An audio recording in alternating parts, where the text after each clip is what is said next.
ഓം നമോ വെങ്കിടേശായ. നമസ്കാരം. ആത്മീകം കുടുംബത്തിൻ്റെ പുതിയൊരു പതിവിലേക്ക് എല്ലാവർക്കും സ്വാഗതം. നമ്മുടെ ഇന്നത്തെ ഈ വീഡിയോയിലൂടെ കാണുവാൻ പോകുന്നത് ഗുരുവായൂരപ്പന് ഈ വഴിപാട് സമർപ്പിച്ചാൽ നമ്മുടെ ഏതാഗ്രഹവും സാധിപ്പിച്ചു തരും എന്നാണ്. എന്താണ് ആ വഴിപാട് എന്ന് നോക്കാം. നമ്മുടെ ആഗ്രഹങ്ങളെല്ലാം ഉടനടി നിറവേറ്റി തരുന്ന ഭഗവാനാണ് ശ്രീകൃഷ്ണ ഭഗവാൻ. വിശ്വാസത്തോടുകൂടി ഒരു പൂ സമർപ്പിച്ച് പ്രാർത്ഥിക്കുകയാണെങ്കിൽ പോലും അതിനുള്ള ഫലം ലഭിക്കുമെന്ന് തന്നെ പറയാം. എങ്കിലും നമ്മുടെ വലിയ ഏതെങ്കിലും ആഗ്രഹങ്ങളുണ്ട്, കുറേ വർഷങ്ങളായി നടക്കാത്ത ആഗ്രഹങ്ങളാണ്, ജീവിതത്തിൽ ഇനി അത് നടന്നു കിട്ടുമോ എന്നും എനിക്ക് സംശയമാണ് എന്നെല്ലാം പറഞ്ഞ് വിഷമിക്കുന്നവർ ഒരു കാര്യം മാത്രം ചെയ്യുക. ഞാൻ ഇവിടെ പറയുന്ന ഈ വഴിപാട് ഭഗവാന് സമർപ്പിച്ച് പ്രാർത്ഥിക്കുക. ഇത് ഗുരുവായൂരപ്പന് വേണ്ടി സമർപ്പിക്കേണ്ട ഒരു വഴിപാടാണ്. അതുകൊണ്ട് തന്നെ ഈ വഴിപാട് നിങ്ങൾ സമർപ്പിച്ച് പ്രാർത്ഥിക്കുമ്പോൾ ഈ ആഗ്രഹം നിങ്ങൾ എന്താണോ അത് നിറവേറി കിട്ടിയാൽ ഉടനെ തന്നെ നിങ്ങൾ ഗുരുവായൂർ ക്ഷേത്ര ദർശനം നടത്തേണ്ടതാണ്. ജീവിതത്തിൽ നമ്മളെല്ലാവരും എത്ര തവണ പോയിട്ടുണ്ടെങ്കിലും വീണ്ടും വീണ്ടും പോകുവാൻ ആഗ്രഹിക്കുന്ന ഒരു ക്ഷേത്രമാണ് ഗുരുവായൂർ ക്ഷേത്രം. ഒരു കൃഷ്ണഭക്തനെ സംബന്ധിച്ചിടത്തോളം എത്രമാത്രം പ്രാധാന്യമാണ് ഗുരുവായൂർ ക്ഷേത്ര ദർശനമെന്ന് അവർക്ക് നന്നായിട്ട് അറിയാം. അതുകൊണ്ട് തന്നെയാണ് നമ്മളെല്ലാവരും ഗുരുവായൂരപ്പനെ ഒരു ഉണ്ണിക്കണ്ണനായിട്ടാണ് കരുതുന്നത്, നമ്മുടെ വീട്ടിലെ ഒരാളായിട്ടാണ് കരുതുന്നത്. അതുകൊണ്ട് നമ്മുടെ വീടുകളിൽ നമ്മൾ എപ്പോഴും വഴിപാടുകളും പൂജകളും ചെയ്താലും നമ്മുടെ വീടിനടുത്തുള്ള ക്ഷേത്ര ദർശനങ്ങൾ നടത്തിയാലും സാരമില്ല, ഒരു തവണ നമുക്ക് ഗുരുവായൂർ ക്ഷേത്ര ദർശനം നടത്തുവാനുള്ള ആ ഒരു സാഹചര്യം വരികയാണെങ്കിൽ തീർച്ചയായും ഒഴിവാക്കാതെ ഗുരുവായൂർ ക്ഷേത്ര ദർശനം നടത്തേണ്ടതാണ്. ഇനി ഇതുപോലെ തന്നെ നമ്മുടെ ജീവിതത്തിലെ ഏതെങ്കിലും ഒരു ആഗ്രഹം, അത് എത്ര വലിയ ആഗ്രഹമായിക്കോട്ടെ എത്ര ചെറിയ ആഗ്രഹമായിക്കോട്ടെ, അത് എന്തിനെ സംബന്ധിച്ചുള്ള ആഗ്രഹമാണെങ്കിലും അത് നമ്മൾ മനസ്സിൽ ഉറപ്പിക്കുക.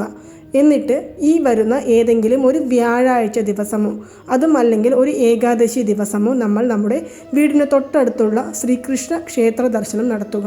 രാവിലെയാണ് പോകേണ്ടത്. നിങ്ങൾ പ്രത്യേകിച്ച് ശ്രദ്ധിക്കേണ്ട ഒരു കാര്യമാണ്, രാവിലെ പോകണം. അവിടെ ചെന്ന് നെയ്ദീപം വഴിപാടായിട്ട് സമർപ്പിക്കുക. അതുപോലെ തന്നെ ക്ഷേത്രത്തിലേക്ക് ചെല്ലുമ്പോൾ തുളസി മാല നമ്മൾ വാങ്ങിക്കൊണ്ടു പോവുക. ഇത് രണ്ടും ചെയ്തു കഴിയുക. നാമങ്ങൾ ജപിക്കുക, ഭഗവാന്റെ മന്ത്രങ്ങൾ ചൊല്ലുക, നമ്മുടെ പ്രാർത്ഥനകളെല്ലാം ഭഗവാനിൽ സമർപ്പിക്കുക. ഇങ്ങനെ സമർപ്പിച്ചു കഴിഞ്ഞതിന് ശേഷം നിങ്ങൾ ഭഗവാനോട് ഇപ്പോൾ നിങ്ങൾ മനസ്സിൽ ആഗ്രഹിച്ചിരിക്കുന്ന ആ ഒരു ആഗ്രഹം എത്രയും പെട്ടെന്ന് ഭഗവാൻ നിറവേറ്റി തരണമേ, ഇതൊരു ന്യായമായ ആഗ്രഹമാണ്, ഭഗവാനെ അങ്ങല്ലാതെ എനിക്ക് വേറെ ആരുമില്ല, അങ്ങയോട് ഞാൻ ഈ ആഗ്രഹം പറഞ്ഞു കഴിഞ്ഞു, ഈ കാര്യം എനിക്ക് നടത്തി തന്നേ പറ്റൂ എന്ന് പറഞ്ഞുകൊണ്ട് നിങ്ങൾ പ്രാർത്ഥിക്കുക. ഇങ്ങനെ പ്രാർത്ഥിച്ച് നിങ്ങൾ തിരികെ വീടുകളിലേക്ക് വരിക. നിങ്ങൾ തിരികെ വീടുകളിലേക്ക് വന്ന് പ്രാർത്ഥിച്ച ദിവസം മുതൽക്ക് 11 ദിവസമാകുമ്പോഴേക്കും നിങ്ങൾ ആഗ്രഹിച്ച കാര്യം ഭഗവാൻ ശ്രീകൃഷ്ണൻ നിങ്ങളിലേക്ക് എത്തിച്ചു തരും. അത് എന്തുമായിക്കോട്ടെ, നിങ്ങൾ ഇതുവരെയും പ്രതീക്ഷിക്കാത്ത കാര്യമായിക്കോട്ടെ, അത് ജോലി സംബന്ധമായതോ അല്ലെങ്കിൽ സാമ്പത്തിക ബുദ്ധിമുട്ടുകൾ സംബന്ധമായതോ, ആരോഗ്യ പ്രശ്നങ്ങൾ മാറിക്കിട്ടണമെന്നോ, വിദേശ പര്യടനത്തിന് പോകണമെന്നോ, വിദേശ ജോലിക്കായിട്ട് ശ്രമിക്കുകയാണെന്നോ, അതെന്തോ ആയിക്കൊണ്ട് പോട്ടെ, അതെന്താണെങ്കിലും അത് ഭഗവാൻ നിറവേറ്റി തന്നിരിക്കും. ഒരു പക്ഷേ 11 ദിവസമായി എനിക്ക് ആഗ്രഹം നിറവേറി കിട്ടുന്നില്ല എന്ന് പറഞ്ഞ് വിഷമിക്കുന്നവർക്ക് നിങ്ങൾ വിഷമിക്കേണ്ട കാര്യമൊന്നുമില്ല. എങ്കിലും ചിലർക്ക് വൈകിയാലും നിങ്ങൾ ആഗ്രഹിച്ച കാര്യം ഭഗവാൻ ശ്രീകൃഷ്ണൻ നിറവേറ്റി തരുന്നതായിരിക്കും. അതുകൊണ്ട് തന്നെ നിങ്ങളുടെ ആഗ്രഹം നിറവേറി കിട്ടിയ ഉടൻ തന്നെ നിങ്ങളുടെ കുടുംബത്തിലെ എല്ലാവരും ഒരുമിച്ച് ചേർന്ന് ഗുരുവായൂർ ക്ഷേത്ര ദർശനം നടത്തുക. ഗുരുവായൂർ ക്ഷേത്ര ദർശനം എന്ന് പറയുമ്പോൾ രാവിലെ പോയി തൊഴുതു ഇറങ്ങി എന്നല്ല, വൈകുന്നേരം പോയി വൈകുന്നേരത്തെ പൂജകളെല്ലാം കാണുക. കണ്ട് പിറ്റേ ദിവസം രാവിലെ ഉണർന്നെഴുന്നേറ്റ് നിർമ്മാല്യ ദർശനം നിങ്ങൾക്ക് സാധിക്കുമെങ്കിൽ അത് നിങ്ങൾ കാണുക. അതല്ലെങ്കിൽ നിങ്ങൾക്ക് ഏത് ദർശനം വേണമെങ്കിലും കണ്ട് തിരികെ വരാവുന്നതാണ്. ഇതിനിടയിൽ നമ്മൾ അവിടെ ചെയ്യേണ്ട വഴിപാട് എന്താണെന്നാൽ, ഭഗവാന് ഏറ്റവും പ്രിയപ്പെട്ടതാണ് വനമാല. തെച്ചി, താമര, തുളസി എന്നിവ ഒരുമിച്ച് ചേർത്ത് കിട്ടുന്ന മാലയാണ് വനമാല. പക്ഷെ നമ്മൾ ഗുരുവായൂർ ക്ഷേത്രത്തിൽ ചെന്ന് വനമാല എന്ന് പറഞ്ഞാൽ അവർ അങ്ങനെ ഒരു മാലയില്ല എന്ന് പറയും. പകരം ഭഗവാന് ചാർത്തുന്ന മാല എന്നോ ഉണ്ടമാല എന്നോ നിങ്ങൾക്ക് പറഞ്ഞ് ചീട്ടാക്കാവുന്നതാണ്.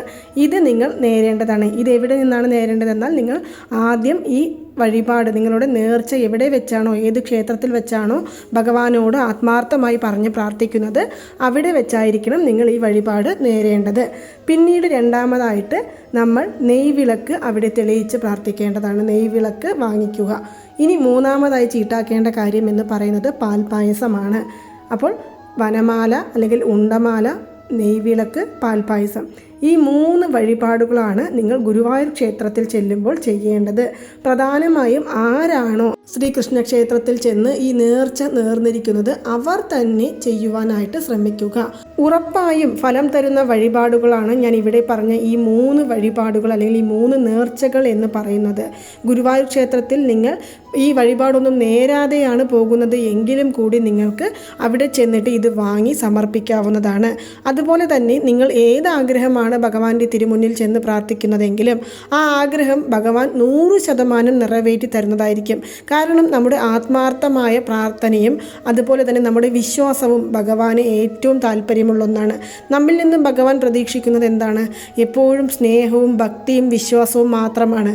ഇതിൽ കൂടുതൽ ഒന്നും ഭഗവാൻ പ്രതീക്ഷിക്കുന്നില്ല. എങ്കിലും നമ്മുടെ ഒരു തൃപ്തിക്കായിട്ടും അതുപോലെ തന്നെ ഏതെല്ലാം വഴിപാടുകൾ ചെയ്താൽ അതിനുള്ള ഫലങ്ങൾ ലഭിക്കുമെന്ന് നമുക്കറിയാം.